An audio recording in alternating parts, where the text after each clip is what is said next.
अस्सलाम वालेकुम, welcome back again to my channel. Hopefully इंशाल्लाह आप सब लोग भी ठीक ठाक होंगे। और सर्दियों का स्टार्ट हो गया है अल्हम्दुलिल्लाह। और सर्दियों के स्टार्ट के साथ साथ वायरल फ्लू कफ वगैरह भी चल रहा है साथ के साथ ही। सो अल्लाह ताला खैर करे। और सर्दियाँ क्योंकि आ गई हैं तो यहाँ पर मेरी जो मॉर्निंग टू नाइट रूटीन होती है आप सबकी तरह उसी तरह से स्टार्ट होता है मेरा भी। और मेरा थोड़ा सा मूड हो रहा था कीमा करेले का। सो मैंने सोचा चले आपके साथ एक छोटी सी अपनी कीमा करेले की भी रेसिपी शेयर हो जाएगी। और आप सबके साथ मुझे जो आप लोगों की तरफ से कमेंट्स और मैसेजेस रिसीव होते हैं उनके भी क्वेश्चन आंसर्स हो जाएंगे। तो यहाँ मैंने ना थोड़े से यहाँ करेलों की सेटिंग कर ली थी। थोड़ा सा उनको अच्छा खासा कटिंग करके वॉश आउट करके नमक लगा के रख दिया था। और मैं ज़्यादा टाइम देने की कोशिश करती हूँ नमक लगाने के बाद, क्योंकि इनकी जितनी कड़वाहट होती है अच्छी खासी निकल जाती है। और मैं वॉश काफ़ी दफ़ा करती हूँ नमक लगाने के बाद, क्योंकि जब वॉश आप अच्छी तरह से कर लेते हैं तो फिर उससे क्या होता है कि जितनी कड़वाहट होती है ना करेलों की वो ख़त्म हो जाती है और बड़ा ही मज़े का एक टेस्ट डेवलप होता है। समटाइम ऐसा भी है कि कुछ लोग जो है ना वो इतना ज़्यादा वॉश नहीं करते, ज़्यादा नमक भी नहीं लगाते ताकि उनकी जो कड़वाहट होती है ना वो रहे। अच्छा, यहाँ ही एक चीज़ टिप भी मैं शेयर करूँगी। करेले जो है ना ये जो हैं डायबिटिक लोगों के लिए बहुत ही बेहतरीन वेजिटेबल है। और वैसे भी कहा जाता है कि डायबिटीज़ के साथ साथ जितनी हम होम रेमेडीज़ और जितनी वेजिटेबल्स और इस तरह की चीज़ें होती हैं ना वो अगर कंटिन्यू रखें तो डायबिटिक जितने भी लोग होते हैं उनकी हेल्थ के पॉइंट ऑफ व्यू से ये बहुत ज़्यादा अच्छे होते हैं, बहुत फ़ायदेमंद होते हैं। सो मैं भी आप सबसे यही कहूँगी कि जितनी कड़वी सब्ज़ियाँ होती हैं ना, मुझे एक दो ऐसी वेजिटेबल्स भी हैं उनके नाम नहीं आते, लेकिन लाइक जैसे करेले हैं ये बहुत बेस्ट हैं डायबिटिक लोगों के लिए, ठीक है। तो मेरा तो इस तरह से होता है कि क्योंकि अब ये सीज़न का स्टार्ट है सर्दियों का, तो सर्दियों में तो इतने ज़्यादा करेले होते नहीं हैं। तो मैंने क्या किया है कि इनको जब से इस तरह से सीज़न स्टार्ट होने लगता है और ऐसी वेजिटेबल्स का जब सीज़न एंड होने लगता है तो मैं इन्हें रेडी करके थोड़ा सा फ्राई करके फ्रीज़ कर देती हूँ। और हमेशा याद रखें ऐसी कोई भी नाजुक सी जो वेजिटेबल होती है अगर आपने उसे फ्रीज़ करना है तो उससे पहले थोड़ा सा फ्राई कर लें। तो फिर एक तो आपके लिए आसान भी बहुत हो जाएगा नेक्स्ट टाइम के लिए, और दूसरा फ्रीज़ भी बड़े अच्छे से होगी, कोई भी इसमें मुशीपन नहीं आएगा, कोई सॉगीनेस नहीं आएगी और ना ही ये पानी छोड़ेगी। बस यहाँ पर मैंने ना थोड़े से क्योंकि प्याज जो है अनियन ज़्यादा जाते हैं करेलों में तो मैंने अलग से इन्हें फ्राई किया, साथ ही बाकी की भी चीज़ें कट कर लीं, तैयार कर लीं। और जो मेरे करेले थे वो भी नमक के बाद मैंने अच्छे खासे वॉश कर लिए थे, उन्हें भी मैंने स्क्वीज़ होने के लिए रख दिया था। और जब ये स्टेन हो जाते हैं तो बहुत अच्छा सा इनका जब पानी ख़त्म हो जाता है तो फ्राई करने में बड़े आसान होते हैं। और लिटरली हार्डली 8 या 10 मिनट्स में ज़्यादा से ज़्यादा भी करेले हों तो वो गल जाते हैं फ्राई करते हुए भी। तो बस मैंने यहाँ प्याज़ों के साथ ना करेले भी ऐड कर दिए, कीमा भी मैंने अलग से फ्राई करके डाला, क्योंकि मेरी आदत है मैं इसी तरह से करेले बनाती हूँ। अगर मैंने मीट ऐड करना हो या फिर इसमें कीमा ऐड करना हो तो मैं अलग अलग ही फ्राई करके डालती हूँ। पहले मैंने प्याज़ों को अलग फ्राई किया, फिर कीमे को अलग फ्राई किया और इसी में ही मैंने करेले भी फ्राई कर लिए थे। इससे जो है ना बहुत ही अच्छा सा इनमें एक दूसरे का जो टेस्ट होता है ना वो शामिल हो जाता है। और जो अपने बेसिक मेरे मसाले होते हैं आप सबकी तरह हल्दी, नमक, लाल मिर्च, धनिया पाउडर और साथ में अदरक लहसुन पाउडर, बस इसी तरह से बिल्कुल बेसिक्स जो 5-6 हमारे मसाले जात होते हैं ना सिर्फ वही ऐड किए। और ऐसी वेजिटेबल्स में मैं बिल्कुल कोई सालन मसाला, कोई अचार गोश्त मसाला कुछ भी नहीं डालती, ताकि मुझे सब्ज़ी का ना जो वेजिटेबल्स का अपना एक टेस्ट होता है, खुशबू होती है, वो फ़ील हो। समटाइम ऐसा होता है बहुत सारे लोग जैसे दाल मसाला क्यूब्स, चिकन पाउडर वगैरह यूज़ करते हैं ना, मैं भी यूज़ करती हूँ, लेकिन कुछ डिशेस में यूज़ करती हूँ, हर डिश में नहीं। और मोस्टली मैं जितनी वेजिटेबल्स भी बनाती हूँ सब ओरिजिनल ही बनाती हूँ, उसमें कोई भी मैं आर्टिफिशियल फ्लेवर जो है वो ऐड नहीं करती, ताकि मुझे ना उस वेजिटेबल का टेस्ट आ सके। बस यहाँ पर मैंने अपना जो थे कीमा करेले, चिकन कीमा मैंने ऐड किया था करेलों में।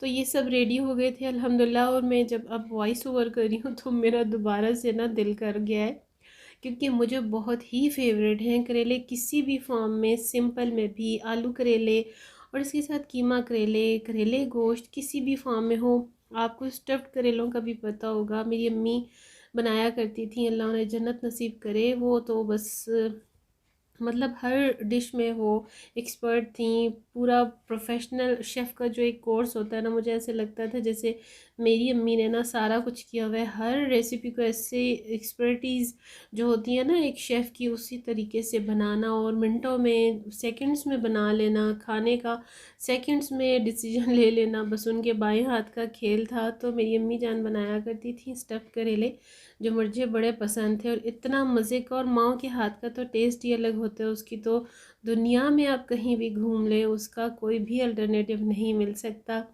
तो कीमा करेले यहाँ मैंने रेडी कर लिया और साथ में गार्निशिंग भी हो गई थी। तो अल्हम्दुलिल्लाह मेरा डिनर तो यहाँ रेडी हो गया था। और एक दिन पहले मैं गई थी थोड़ा सा डिवॉर्सन, और साथ में मुझे ना कुछ, क्योंकि विंटर्स के अकॉर्डिंग भी कुछ चीज़ें चाहिए होती हैं, वो आगे चल के आप लोग देखिएगा। अच्छा, इसके साथ साथ मेरे पास, मैंने डो फ्रीज़ की हुई थी पिज़्ज़ा की, क्योंकि मैंने कुछ दिन पहले पिज़्ज़ा बनाया था तो मुझसे ना कुछ थोड़ी सी डो जो थी वो रह गई थी। तो मैंने ऐसे ही एक जस्ट फ्राई ट्राई किया, इसे मैंने फ्रीज़ कर दिया, बिल्कुल ज़िप-लॉक में ना इसे फ्रीज़ कर दिया, और ये इतनी माशाल्लाह से अच्छी फ्रीज़ हुई।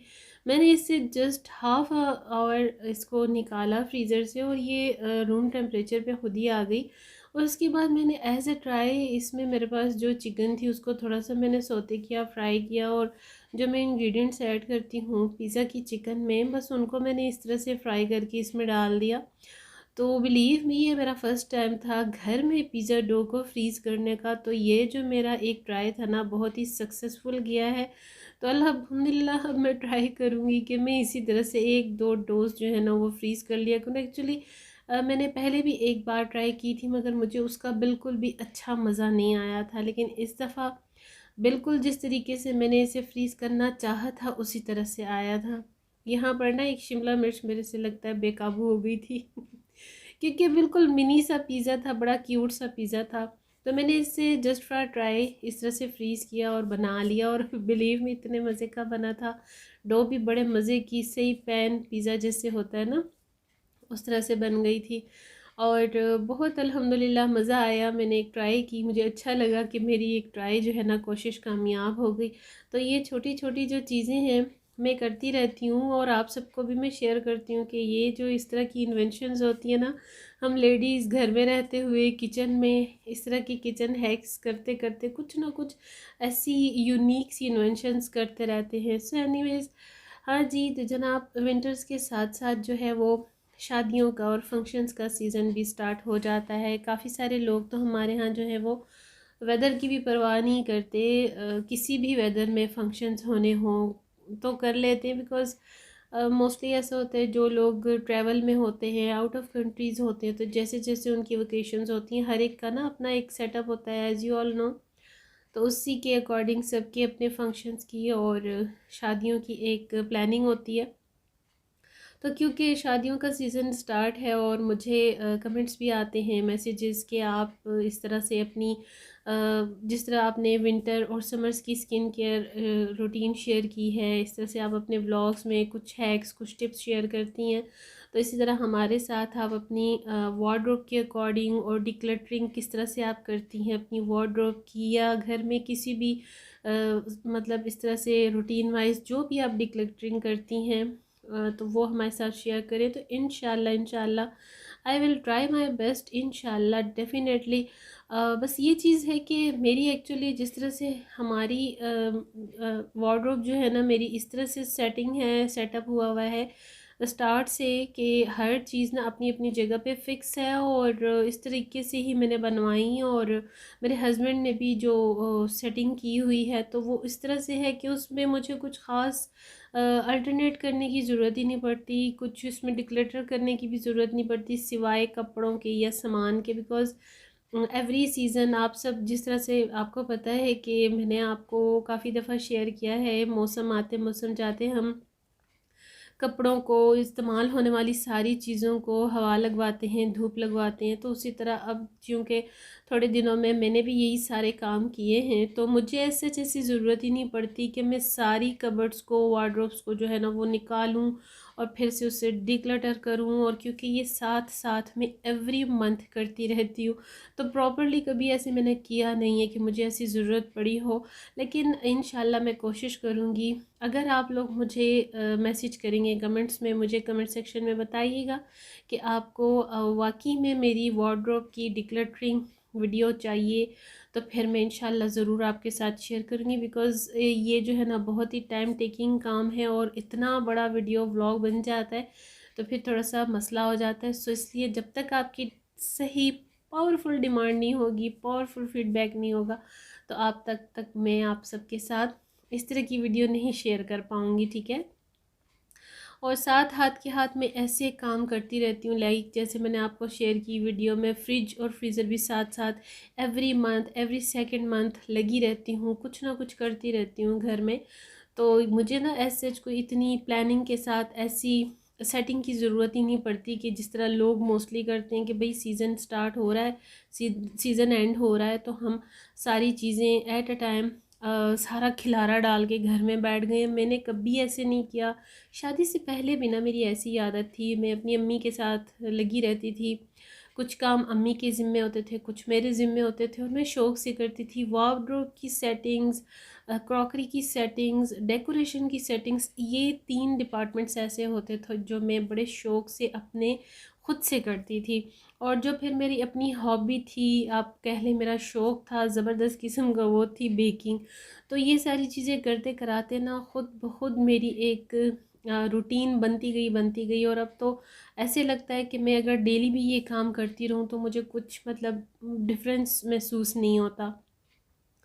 तो जब मैं आप लोगों के कमेंट्स देखती हूँ, फीडबैक देखती हूँ, अक्सर बहुत सारे ऐसे व्लॉग वीडियोस मेरी नज़र से भी गुज़रते हैं, तो मैं सोचती हूँ ये कोई ऐसी चीज़ें नहीं हैं जो स्पेशल शेयर की जाएं या उस पर वीडियो बनाई जाए। बिकॉज़ हर लेडी को कुछ ना कुछ तौर तरीका, मैनर्स, एटिकेट्स होते ही हैं। ऐसा क्यों नहीं है? क्योंकि इन चीज़ों को सिखाने की ऐसे ज़रूरत ही नहीं होती, ये बिल्टअप होती हैं, बिल्ट इन होती हैं हम सब में, ठीक है। तो बात यही है सिर्फ कि कुछ लोग ऐसे होते हैं कि हर इंसान का अपना एक स्टाइल होता है, तरीका होता है, तरीका एक कार होता है, तो बस इस चीज़ का एक डिफरेंस होता है। अदरवाइज़ काम आपके भी सेम टू सेम मेरे जैसे हैं और मेरे भी काम सेम टू सेम आप ही जैसे हैं। सो मैं कोशिश यही करती हूँ कि मैं हाथ के हाथ साथ साथ हर काम करती जाऊँ, वार्डरोब्स को सेट करती जाऊँ। डेली रूटीन की जो चीज़ें सबसे मस्ट है, ज़रूरी होती हैं, जो डेली बेसिस पे हम यूज़ करते हैं, मैं करती रहती हूँ। तो मुझे ऐसे कभी भी मतलब मुझे ऐसी ज़रूरत ही नहीं पेश आई कि मैं स्पेशल खिलारे डाल के बैठ जाऊं भाई कि अब सर्दी आ रही है, अब गर्मी आ रही है, मुझे ये करना है, मुझे वो करना है। नहीं, अब जैसे देखिए लाइक हम लोग पेटियां वगैरह ओपन करते हैं, ब्लैंकेट्स और ये जितने भी हमारे बिस्तर वगैरह होते हैं सर्दियों के, गर्मियों के, तो हम इनको हवा देते हैं, धूप लगवाते हैं, इसमें सारी वो जो मेडिकेशंस होती हैं इनकी ऐड करते हैं, फ़िनाइल वगैरह डालते हैं।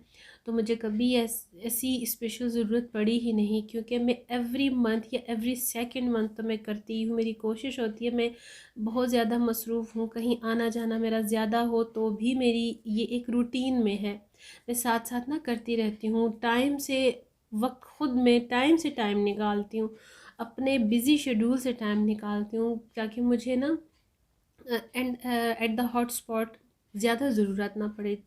तो इंशाल्लाह अगर आप लोगों की डिमांड होगी तो मैं ये भी ज़रूर शेयर करूँगी। लेकिन आप लोग मेरे व्लॉग पर अच्छा ख़ासा फ़ीडबैक दिया करें, ताकि मुझे ना बूस्ट मिले, मुझे और ज़्यादा शौक़ हो आपके साथ व्लॉग्स भी शेयर करने का। जैसे अब देखें, मैंने ना स्किन केयर रूटीन आपके साथ शेयर करनी थी, और दूसरा कुछ ऐसी चीज़ें थी जो मुझे चाहिए थी, लाइक विटामिन सी जो होती हैं इसमें, फेस सीरम्स और सिंपल सीरम्स भी होते हैं, टोनर्स भी होते हैं, तो वो मुझे मिल नहीं रहे थे। तो मैंने क्या किया कि काफ़ी टाइम से ना, काफ़ी दफ़ा मैंने विज़िट किया है, तो मुझे मिली तो ये डिवॉट्सन से ही है, लेकिन मैं उनको पहले बता रही थी, नोट करवा आई थी कि भाई मुझे ये चीज़ चाहिए, तो आप विंटर्स के लिए मुझे मंगवा दें। तो मैं बस ये सारी चीज़ें लेने गई थी, क्योंकि अब शादियों का भी स्टार्ट हो गया हुआ है, तो साथ साथ ना विंटर्स में थोड़ी सी स्किन ज़्यादा हमारी इंटेंशंस मांगती है, तो मुझे भी थोड़ा बहुत करना पड़ता है। और आप सबके लिए मैंने वीडियो भी यहाँ बना लिया शेयर करने के लिए। तो होप कि आपको पसंद आएगा, और अगर आप लोगों को पसंद आया करे तो प्लीज़ आप लोग खुले दिल के साथ लाइक और शेयर सब्सक्राइब भी किया करें। इस पर कोई भी पैसे नहीं लगते, इट्स टोटली फ्री। बस आप लोगों की जो इनकरेजमेंट और जो सब्सक्रिप्शन होती है ना, वो मेरे वीडियोस को बूस्ट करेगी, और यूट्यूब जो होता है ना, यूट्यूब फिर आगे आपकी वीडियोस को और चैनल को रिकमेंडेशन देता है। तो बस आप सबसे मुझे यही आपका फीडबैक चाहिए, आपका प्यार चाहिए, और आप लोग जो इतनी प्यारी प्यारी मेरी बहनें हैं, कमेंट्स करती हैं, दुआएं देती हैं, बहुत खुशी होती है, बड़ी दिल को तसल्ली सुकून मिलता है कि हाँ जी, मेरी कोई भी एक बात, कोई भी एक शेयरिंग आपको अच्छी लगती जाए या अच्छी लग जाए, तो मुझे ख़ुद भी रियली बहुत ही अच्छी, मतलब अच्छा लगता है, अच्छी फीलिंग्स आती हैं, तबीयत भी बड़ी अच्छी हो जाती है। सो होपफुली कि आज का वीडियो भी आपको अच्छा लगेगा, पसंद आएगा, और अपनी दुआओं में याद रखना मुझे मत भुला करें। और जो मेरी सिस्टर्स मुझे कमेंट्स करती हैं, मैसेजेस करती हैं, उन सब के लिए मेरी भी बहुत सारी दुआएं, बहुत सारी दुआएं, और आपको मेरी तरफ से बहुत बहुत थैंक्स जो आप लोग मुझे सपोर्ट करते हो, फीडबैक देते हो। सो अब मैं चाहूँगी यहीं पर इजाज़त, क्योंकि वीडियो काफ़ी लंबा होता जा रहा है, तो फालतू में वीडियो लंबा करने का ना मुझे कोई शौक़ है, और यही चीज़ है कि आप लोगों ने वीडियो को फुल वॉच भी करना है। So stay tune with my channel, and thanks for watching my video. See you इंशाल्लाह इन द नेक्स्ट वीडियो। अल्लाह हाफिज़ एंड बाय बाय।